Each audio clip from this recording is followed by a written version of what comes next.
ኣብ ዝተፈላለያ ከተማታት ጀርመን ዝነብሩ ኤርትራውያን ንዝኽሪ 20 ሰነ ኣብ ዘካየድዎ ስነ ስርዓት ሕድሪ ሰማዕታት ብግብራዊ ስራሕ ንምትግባር ኣበርቲዖም ከም ዝፅዕቱ ኣረጋጊፆም።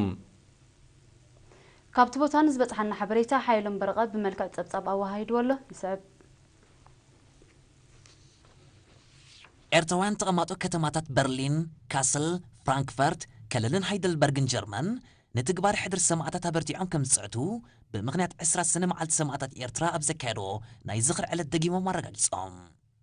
ኣብ ከተማ በርሊን ኣብ ዝተኻየደ ስነ ስርዓት ዝኽሪ ኣምባሳደር ኤርትራ ኣብ ጀርመን ኣቶ ጴጥሮስ ጸጋይ ኣብ ዘስምዖ ቃል ስዋኣትና ወትሩ ኣብ ልቢ ኩሉ ኤርትራዊ ከም ዘለዎ ብምምልካት 20 ሰነ ሕድሮም ንምትግባር መብፃዕና እንሕድሰሉ ስለ ዝኾነ ኣብ ሃገራዊ ክብርታትና ክንጸንዕ ከም ዝግባእ ኣስሚርሎ።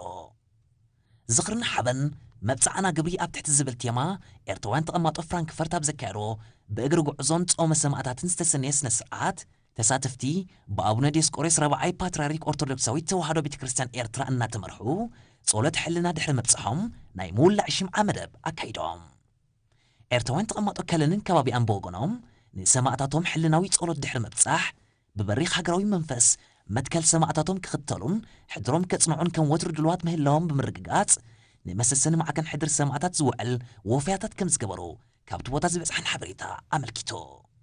ብተመሳሳሊ ኤርትራውያን ነበርቲ ሃይደልበርግ ኣብ እግሪ ገረብ ስውእ ብምትእኽኻብ ንዝኽሪ 20 ሰነ ሰልፊ ሽምዓ ድሕሪ ምክያድ ህያቦም ንዝኾነት ሃገር ብልምዓትን ዕብየትን ንምኹላዕ ቃል ኣትዮም። 20 ሰነ ንሰማዕታት ዘለና ኣኽብሮት ፍቕርን ምስጋናን እንገልጸላን መብፃዕና እንሕድሰላን ዕለት ሓበንያ ዝበሉ ኤርትራውያን ተቐማጦ ከተማ ካስል ብወገኖም ሰማዕታትና ዝሓለውዎ ሃገር ንምህናፅ ኣብ ዝካየድ ሃገራዊ ወፍሪ እጃሞም ንምብርካት ድልዋት ምህላዎም ኣረጋጊፆም።